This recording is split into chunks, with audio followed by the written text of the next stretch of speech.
স্বামী ব্রহ্মানন্দকে একজন ভক্ত প্রশ্ন করছেন, মহারাজ, ঠাকুরের কথা কিছু বলুন।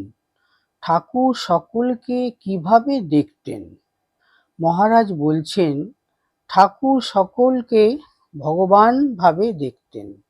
যখন স্বামীজি তাকে একদিন বলেন, আপনি আমাদিগকে এত ভালোবাসেন, শেষে কি আপনার জড় ভরতের মতো অবস্থা হবে নাকি?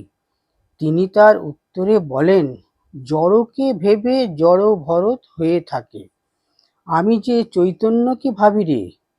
যেদিন তদিগেতে মন আসবে, সেদিন সব দূর করে তাড়িয়ে দেব। ঠাকুর একদিন কি কারণে স্বামীজির সঙ্গে কথা বলেননি, তাহাতে স্বামীজি কিছুমাত্র বৈলক্ষণ্য বোধ না করে অম্লান বদনে থাকায় তিনি বলেছিলেন, ও মস্ত আধার। আবার কেশব সেন একদিন স্বামীজির খুব প্রশংসা করায় তিনি বলেন, অত প্রশংসা করনি, এখনো রাসফুল, খাবার ঢের দেরি। তিনি বলতেন, ভগবানের জন্য কিরকম প্রেম চাই। যেমন কুকুরের মাথায় ঘা হলে পাগলের মতো ছটফট করে ঘুরে ঘুরে বেড়ায়, ভগবানের জন্য সেই রূপ অবস্থা হওয়া চাই। ঠাকুর কাহাকেও 2-3 দিনের বেশি কাছে থাকতে দিতেন না। কোনো যুবক তার কাছে বহুদিন থাকায় অনেকে বিরক্ত হয় এবং তিনি ত্যাগ ধর্ম শেখান বলে অনুযোগ করে। তিনি তাতে বলেন, ও সংসার করুক না, আমি কি নিষেধ করছি, কিন্তু আগে জ্ঞান লাভ করুক, তারপর সংসার করুক। আমি কি সকলকে কামিনী কাঞ্চন ত্যাগ করতে উপদেশ দিই? যাদের দেখি একটু চেতিয়ে দিলেই হবে, তাদেরই বলি। তিনি অপর সকলকে বলতেন, তোরা আমরার অম্বল খেগে যা, অম্লশূল হলে তখন ওষুধ নিতে আসিস। ঠাকুর কখনো কখনো সকলকে জিজ্ঞাসা করতেন, এ আমার কেমন স্বভাব বলতো? যারা আমাকে 1 পয়সার বাতাসা দিতে পারে না, যাদের একখানা ছেঁড়া মাদুর বসতে দেবার সামর্থ্য নেই, তাদের কাছে এত যাই কেন?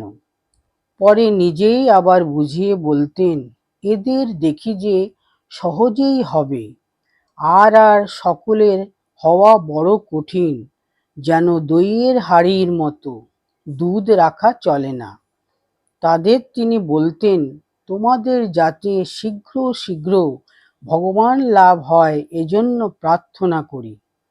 একদিন কর্তাভজাদের সম্বন্ধে কথা ওঠাতে গিরিশবাবু শ্লেষ প্রকাশ করে বলেন, তিনি উহাদের সম্বন্ধে একটা নাটক লিখবেন।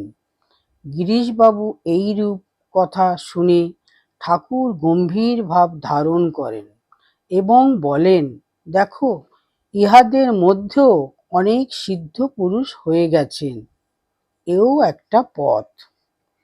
ঠাকুরের কথা প্রসঙ্গে মহারাজ বললেন, ঠাকুর শ্রাদ্ধ বিবাহাদি সাংসারিক কার্যে আহারাদি করতে নিষেধ করতেন। ধ্যান করবার পূর্বে হরিনাম করতে বলতেন। ঠাকুরকে একদিন স্বামী তুরীয়ানন্দ যখন জিজ্ঞাসা করেন, কাম যায় কি করে, তখন তিনি বলেন, যাবে কেন গো, ওটাকে অন্যদিকে মোড় ফিরিয়ে দাও। এইরূপ রাগ, লোভ, মোহ ইত্যাদি সম্বন্ধেও ওই কথা বলেন। এই কথা শুনে এর প্রাণ খুব উৎসাহিত হয়ে ওঠে। তিনি বলতেন, যেখানে অত্যন্ত ব্যাকুলতা, সেইখানেই তার অধিক প্রকাশ। তিনি কাউকে কাউকে বলতেন, নিজেকে দেখিয়ে, এখানকার প্রতি ভালোবাসা রেখো, তাহলেই হবে। সে এক আশ্চর্য ব্যাপার হয়ে গেছে।